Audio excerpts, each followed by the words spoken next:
Yes, obviously, the second week in a row, kind of had to go face the fellows with a somber mood, right? But I do think they took the coaching very, very well. Our coaches as well. We had a pretty a good staff meeting on Sunday when we got a chance to watch and review all the film. Bottom line is we're a 7-3 football team that's lost 3 games.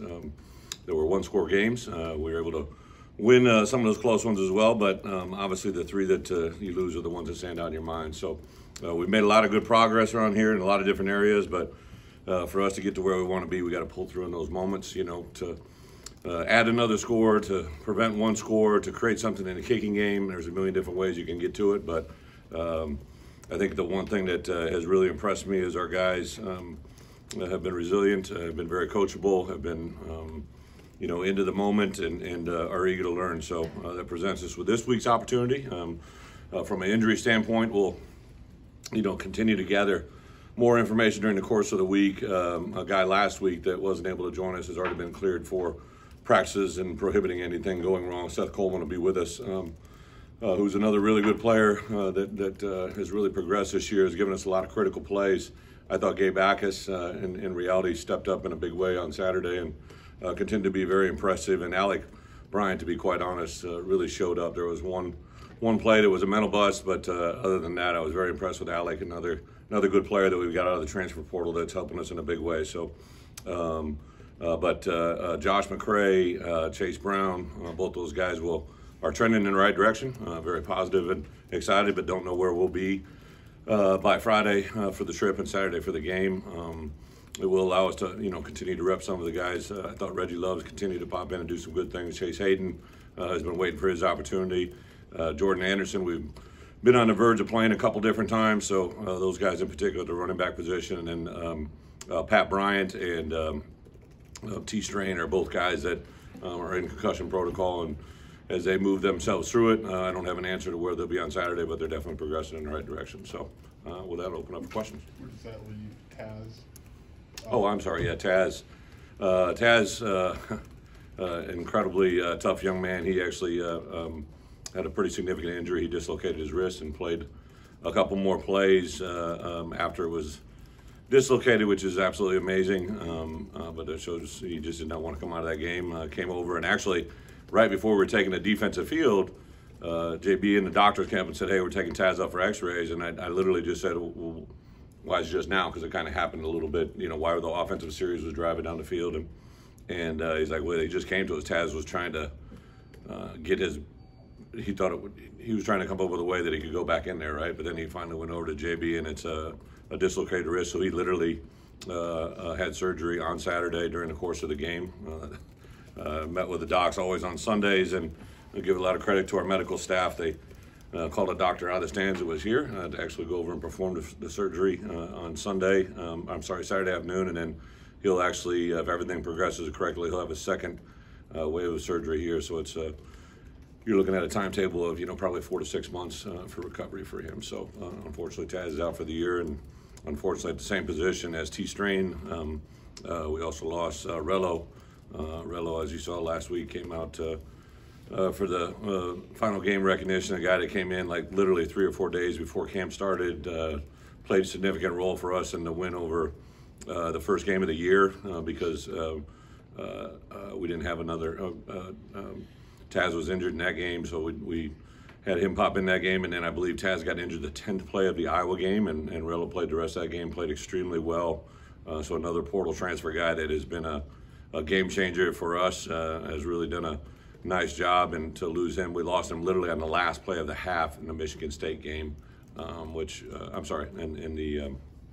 the game before that, because he wasn't obviously able to go against Michigan State. So just a couple guys at that key position, that's what really kind of gets a program like we're doing, trying to build this thing up. You can withstand an injury like we had, through that 6-game run. We had a couple injuries in every game, but that guy came in and played well. And in his case, it was a situation where the guy that had come in and played well, Rello, he got injured, which brought T. Strain in the game. T. Strain had a pick. He's doing well. Then he gets concussed. So now you're down to your 5th or 6th corner. And I thought, to be quite honest, I thought the guys that stepped into that role did a really nice job. We actually put Quan out there at corner as well. So guys doing a lot of different things to help us win. Brett, did you say Seth is good to go? Yeah. Okay. Yep. Just want to make sure. Seth Coleman, he passed his test, I believe it was last Thursday, but by concussion protocol, he couldn't play the game. What's that mean for you guys to get him back? You know, Seth, as you guys know, is not a man of many words, but he's a man of great action. I would say this year what really has surprised me about Seth is just his diligence and his preparation. I thought he took a big step. And even last year when or this summer when Gabe Backus and Jared Beatty, they talked about how well Seth and Zeke kind of adopted them and took them under their wing and showed them what they were doing at the outside linebacker room in the out of season. There's a lot of chance to get better with players helping players, and those guys did a great job with those young guys.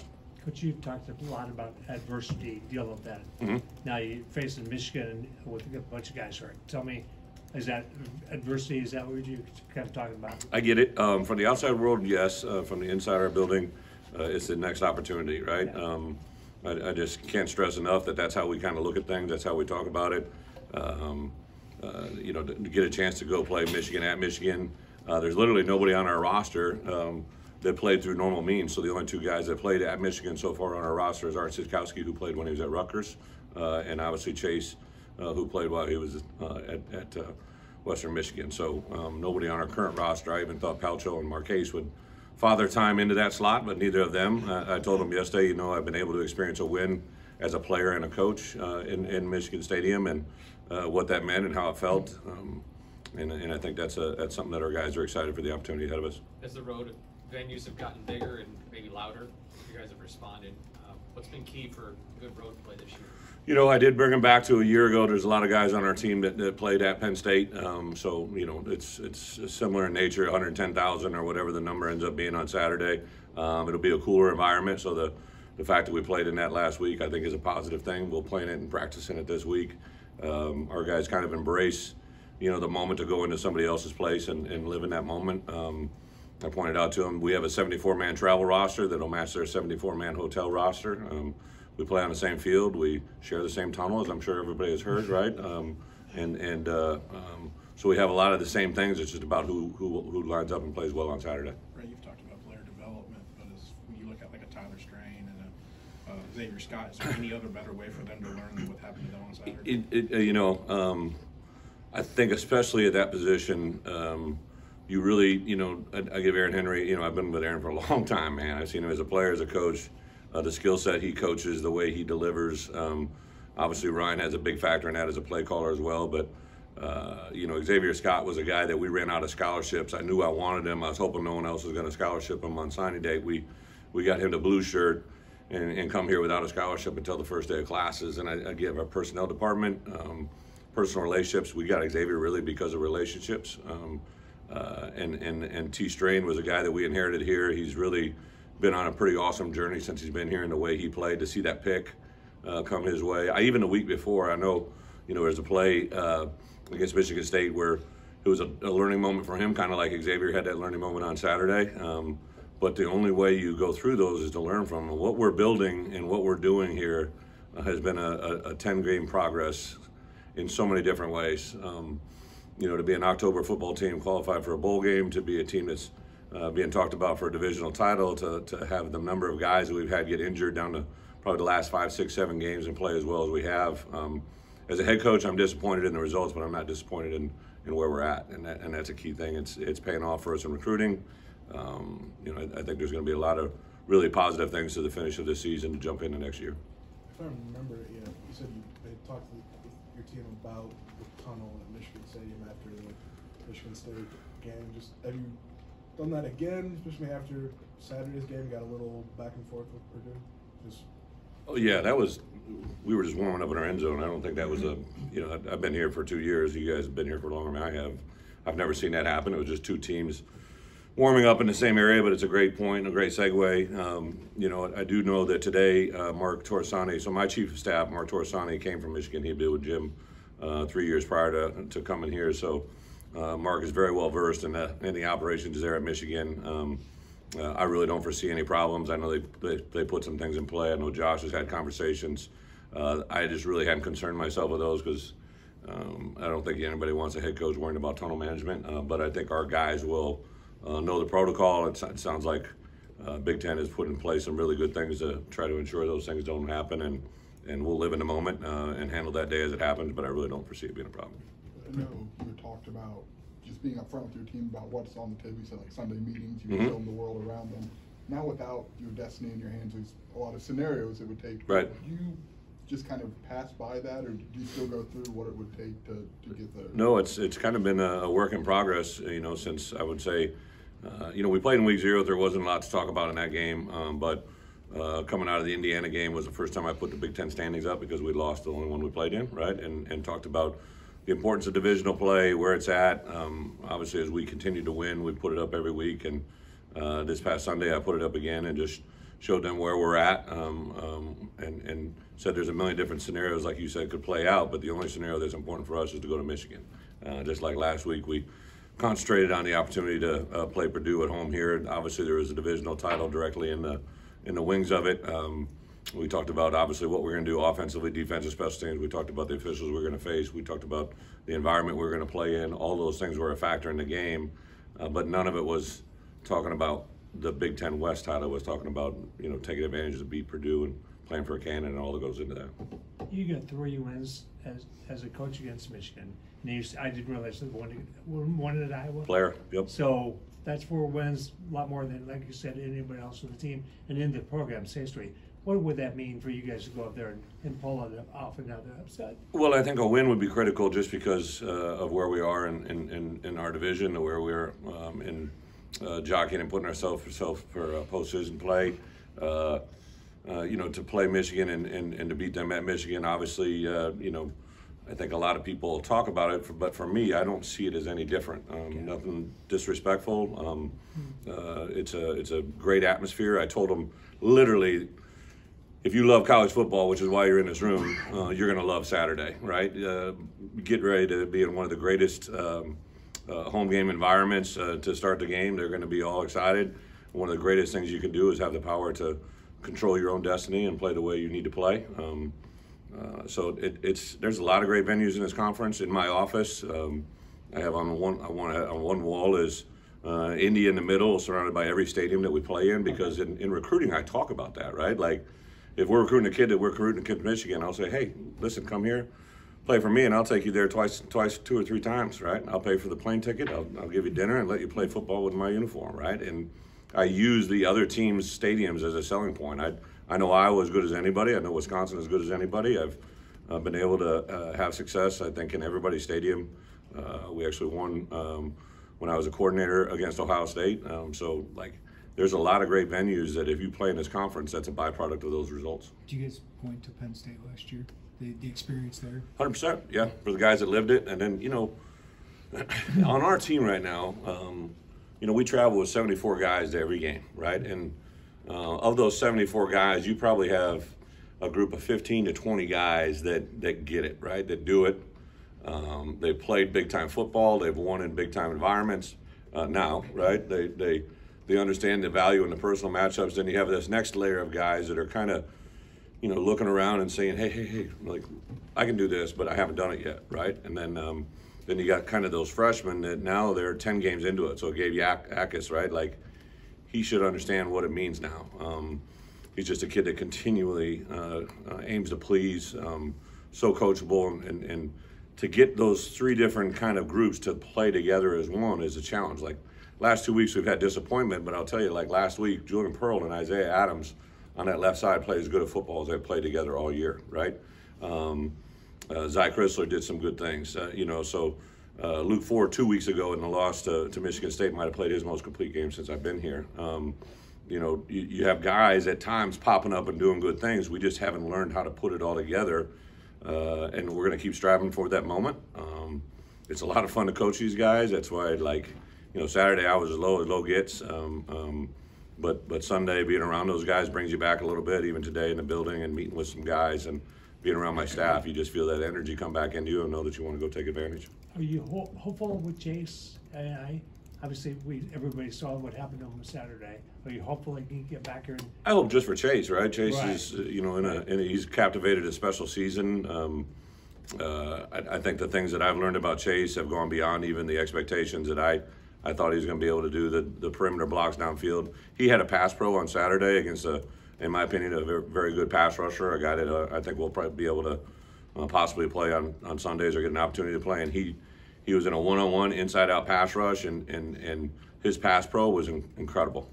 And I remember specifically having some scouts early on in the season say, hey, his pass pro, well, he's beginning to answer that box, right? And for what I've witnessed out of Chase and for what I've witnessed some of my running backs in the past go play in the NFL for 7, 8, 9, 10 years, he's as good as anyone that I've ever had, and has a chance to be one of the best I've ever coached. Brett, you've continually talked about reminding your guys about the kind of crew you're going to get on a week-to-week basis, but is it realistic for you guys to dial back any aggressiveness if you're going to see a tight crew? Because it seems like the way you guys play and the success you have is part of the aggression. Yeah.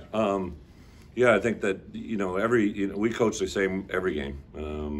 We had that crew for Indiana, which obviously brought about certain emotions, but we also had them for Wisconsin, right? And one we won, one we lost. What I got concerned about was just the overwhelmingly number skewed against us, right? That's conversations I had with the Big Ten office, plays that I turn in, results that I'll get back. One of the greatest people in our conference is Bill Carollo, the head of our officials. Just incredibly gifted ref in his day, and he manages people very, very well. That was a look at a championship weekend, right? And I thought they put in their mind, I'm sure, a crew that was going to be able to live in that moment and handle it. I think we can all get better after Saturday's film. That's a good point for all of us. But you don't want your corners thinking about, am I going to get a PI because of this crew or anything like that, correct? No, I think what we talk about is, I would say certain crews are more reactive, right? That everybody's human nature. I always tell our players, man, they all got a name, right? Most of them probably are married. Most of them probably have kids. Most of them probably have friends, some more than others. That like their human nature, right? Even when I decide to go, like if I go after somebody, like I want it to have content, I want it to have value. I try to be human with them on the backside, but called 16 penalties against us. That's a large number. I got to know what I got to do better, right? That's what I'm charging them with. Is like if we're going to get called 16 times for violations in those moments, I have to do a better job. So I want to know from them what I have to do differently to know that how I can prevent those from happening. Michigan obviously is solid in all aspects. How do you talk with your guys in building confidence as you show them the film and say, this is where we see vulnerabilities or whatever it is? Yeah, offensively, I always think when you have three areas that you have to defend, it's a hard deal, right? So they obviously have an offensive line that is very good, very talented, big, long, athletic, move extremely well. Behind them is a running back that I think can be as good as anybody in the country. Strong, powerful, has the ability to run through you, has the ability to run around you, has some shiftiness to him. And on top of that, you have a play caller in the backfield, a quarterback that's being coached by an incredibly great player in his own right? I know Jim obviously touches the program in many ways, but he's a quarterback guy, and that quarterback plays at a high level. He's got an extreme live arm, and then they have 2 or 3 answers on the perimeter and a good tight end. So it's a very tall task to defend, but I think our guys are aware of it. They'll have to win their moments.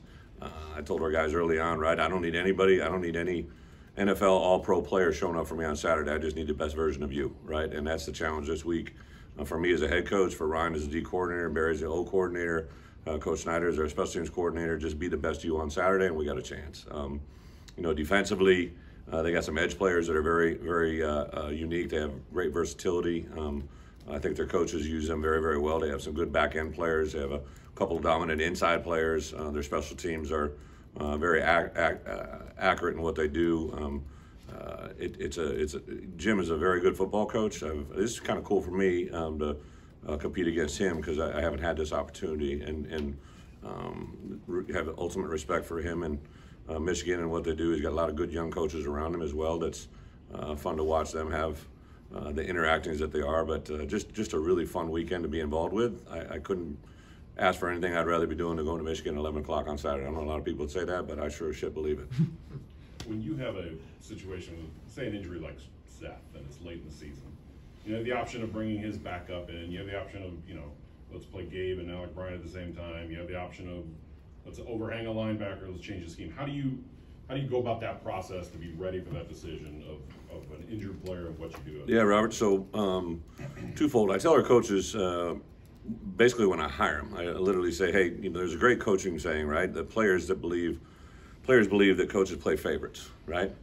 So I used to think the same thing when I was a player, but what I realized as a coach and to became a coordinator, and especially when I became a head coach, you play one guy, and that's the guy that gives the other 10 guys a chance to be successful. And when Zeke went down, that kind of thrust Seth into that role, and you saw it seamlessly take place, right? And then you saw Gabe kind of hop into Seth's role in what he was doing, and that doesn't happen by chance. That happens by Kevin Kane. That happens by Ryan Walters and the play caller. It happens by the development of our strength staff. And I don't think we were guessing what was going to happen. I think we just had to meticulate on how it was going to happen. And at corner, sometimes those things have happened on top of us right now. And I mean, Aaron Henry does not stutter. He just knows. I'll say, Coach, hey, on Friday we have this session called How We Want to Play the Game. So we have the starting lineups, and then I go through literally with the coaches in the room. Okay, if this guy goes down, who is it? And Aaron has the quickest, fastest response of any coach I've ever been around, right? And every coach kind of knows that's how we're wired now. And I think early on we probably played more freshmen. You track it, I know you do. I see your little tracker, right? Like we probably played more freshmen early on with the concept and the idea of I knew I was going to need them down the stretch. We had a pretty good idea after Gabe Backus flipped a tackling sled like 4 times in one day that he was a big, powerful guy, but we didn't know how he was going to handle moments. He's been incredible in in-game moments, right? Just really. As a matter of fact, a couple of games ago, he got a little spirited, and the ref came over and said, hey, you need to call him 17 down. And I'm like, I looked at Gabe, I'm like, bro, what you usually play within yourself. He goes, I know, I just got upset. I go, well, you can't, right? You got to control the game in your method. And to think that he's a true freshman, to think when every scout comes in and says, who's 17, right? Like, that's recruiting, that's development, and that's what we got to do more of. So when you have a situation like cornerback where, okay, Taz goes down, and then Rella was down, and then T-Strain goes out, how does that, you're past all the protocols of who you're going with next, then what do you do? Yeah, well, I think you got to rely on what you see in practice. I don't know if it was game 3 or 4. I remember T-Strain made a couple plays. It was during our first bye week. He had a really good bye week preparation. And at that point, no one really knew T-Strain at that point. And that's when Aaron started playing him more and more with the twos. Xavier Scott, Ryan had been using him a lot as Quan's backup, and we kind of see him in that role. He's got corner skills, but safety abilities. And they just started repping those guys a lot during our Devo work, which, in the end, obviously we wish we could have played better on Saturday, but it put us in a position to win a game. And the good news is sometimes young players have to go through a few things that we all have to suffer through, but I would bet on those guys 100 times over being better in the next moment. I know we spent a lot of time talking about the kicking and punting game, but with the 1 year change here at special teams coordinator, what have you made of the return game and what you're getting out of that? Yeah, well, the return game is a little bit based on how you're getting the balls kicked to you, right? And it was experienced, in my view, they saw number 1 have some return abilities, right? So now they started doing some things with some directional kicks, doing some different things with line up with multiple gunners because they want to get more people downfield. The element that we haven't really developed yet is just a pure good. We've rushed a punter a few times, but I think to complement a scheme that wants to take away the return game, you have to be able to bring pressure. Michigan had one block for a touchdown against Rutgers earlier this year, so there's definite 2 sides of that. And then in the KOR game, obviously we started the season off as good as we possibly can, but the overriding factor is, statistically, the way the rules are working right now, any ball that's caught, inside the 3-yard line, to get it 25 yards without a penalty, the percentages of that are really, really skewed in favor of just taking that ball to 25. We definitely, I think when you kick into the wind, and we got a chance to hit a low runner, I think there's definitely some things we'll just continue to get better at. Thought Sean's handled the moment really well. Our kickers and punters this past Saturday played, something that gets lost in it. Last week, big hot topic was how our kickers and punters, right? They did fairly well, and then how are we going to do in the red area? You guys haven't brought that up. We were 4 for 4, right? So when you're building a program, these little things are what you got to work through.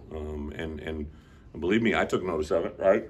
I know we didn't have the win, but I knew we made a nice step in 2 areas that we put a lot of emphasis in, and the product over time will be really, really good. Brett, would you entertain the idea of going over the 4-game threshold for McCray, or is that not part of the thinking process? For McCray? For Josh McCray? Yeah, you know, Josh and I had that conversation literally when it happened.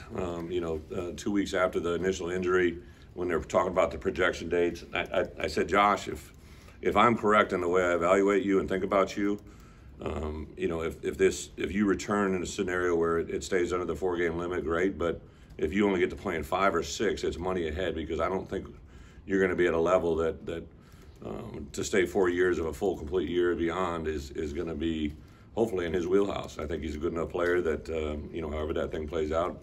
Unfortunately for Josh, it's just really truly that game we finally played him in, he was feeling good, and then he got a horse collar routine and he got the ankle on the other side. So that's what I worry about, just his mental. It's kind of like build you up, get knocked back down. Nobody wants to get in that ball game more than Josh. Good. All good. Thank you.